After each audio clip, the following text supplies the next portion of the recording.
Truck driver की job इतनी ज्यादा खतरनाक हो सकती है तुमने कभी सोचा भी नहीं होगा। दरअसल भाई एक ट्रक ड्राइवर होता है, अक्सर तुम्हें पता होगा कि ट्रक ड्राइवर जो होते हैं उनको रात में कहीं भी ट्रक को रोकने की जरूरत पड़ जाती है। ऐसे ही एक ट्रक ड्राइवर होता है जो कि रात के टाइम अपने ट्रक को देखने के लिए, ये चेक करने के लिए जाता है, क्योंकि उसके ट्रक के अंदर से पीछे की साइड से नीचे को झुक के देखता है, उसके नीचे खटखट की आवाज आती है। लेकिन जब जैसे ही वो अपने फोन का कैमरा चालू करके उधर नीचे झांक के देखता है, भाई लिटरली उसके साथ जो हुआ वो आप खुद देखो।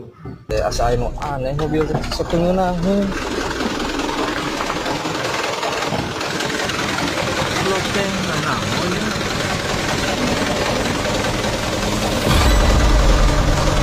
पाँव से ऐसे हवा में उड़ रहा हूँ जैसे